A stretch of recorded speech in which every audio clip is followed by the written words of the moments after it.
Sebenarnya susah kita nak kata kalau seseorang itu ada kesan sampingan tu bagus ataupun seseorang itu tiada kesan sampingan tidak bagus. So itu tidak benar. Jadi pagi ni kita nak berkongsi tentang vaksin. Okey, vaksin. Good morning, doktor. Good morning. Ya. Selamat pagi. Salam sejahtera. Selamat pagi, doktor.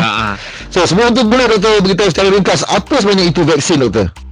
Okey, so vaksin merupakan salah satu kaedah yang efektif untuk pencegahan jangkitan virus. Ya. Sebenarnya vaksin ini bukan sesuatu yang baru. Memang kita telah gunakan vaksin sejak zaman 1950-an. Dia orang cakap orang yang ambil vaksin ni pun masih boleh terkena lagi kan? Masih boleh kena jangkitan lagi. Itu macam mana pula tu, doktor? Ya, betul. So macam mana untuk mengelakkan jangkitan? Bukan vaksin, tapi pemakaian mask, penjarakan sosial, kebersihan diri. Tetapi katakan seseorang itu mendapat infection COVID dan mereka sudah pun mengambil vaksin, kurangkan jangkitan yang serius, kurangkan risiko kematian dan kemasukan ke ICU. So itu kebaikan vaksin. Okey, faham. Maknanya vaksin ni bukanlah satu total punya solution, doktor. Betul. Dia kurangkan infection yang severe, yang teruk. Tetapi untuk ibu yang menyusukan anak dan juga yang mengandung tu, selamat tak kalau dia nak ambil vaksin waktu sekarang ni? Okey, so soalan yang sering kala ditanya oleh semua orang. Saya rasa kita boleh melihat dari segi dua aspek. Satu, kalau seseorang ibu tu mengandung dan ibu tu berisiko tinggi, contohnya umur lebih daripada 40 tahun, berat badan yang terlalu tinggi, contohnya BMI yang lebih daripada 40, ataupun ada masalah kesihatan, kencing manis, darah tinggi, dan sekiranya mereka mendapat jangkitan COVID, kemungkinan mereka mendapat jangkitan yang teruk adalah lebih tinggi. Kalau ibu tu mengandung dan ibu tu tidak mengandung, ibu yang mengandung tu dikategorikan sebagai golongan yang berisiko tinggi. Sekiranya ibu mengandung ni, dia dah buat register vaksin jenis AstraZeneca tu kan? AstraZeneca. Tapi doktor katakan Pfizer tu lagi bagus kan? Boleh tak kalau dia batalkan yang AstraZeneca tu, lepas tu dia register yang Pfizer ni? Okey, so soalan yang sangat praktikal.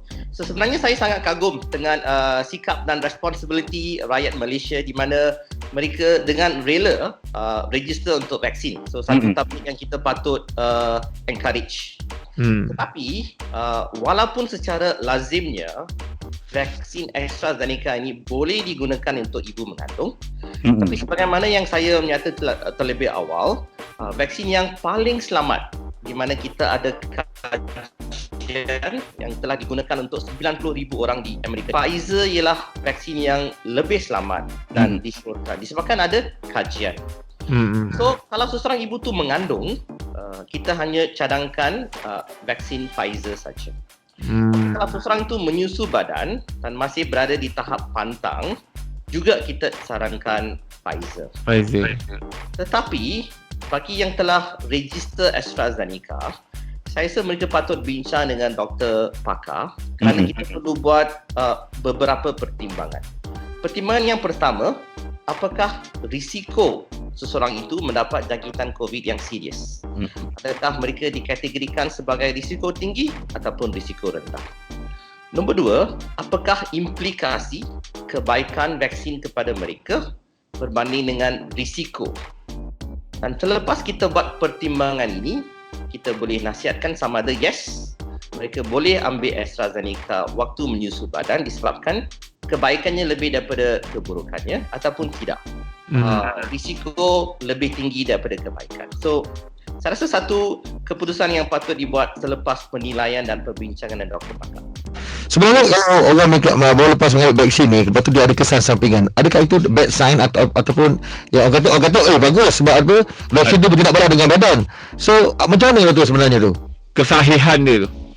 Sebenarnya susah kita nak kata kalau seseorang itu ada kesan sampingan tu bagus ataupun seseorang itu tiada kesan sampingan tidak bagus. So itu tidak benar.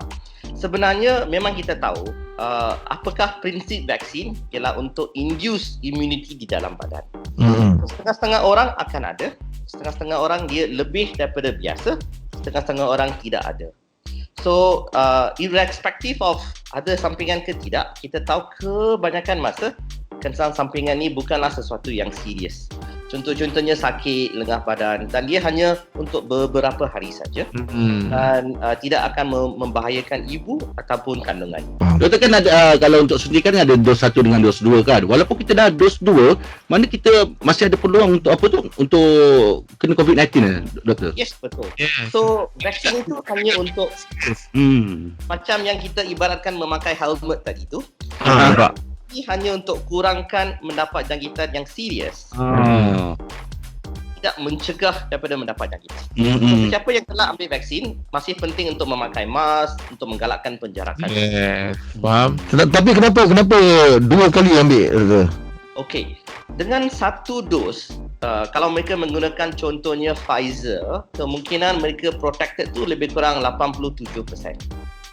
AstraZeneca pun lebih kurang dalam 70 hingga 85%. Tapi kalau mereka mengambil dos yang kedua, protection tu lebih tinggi. Daripada 87 tu dia akan naik sampai 90 lebih persen.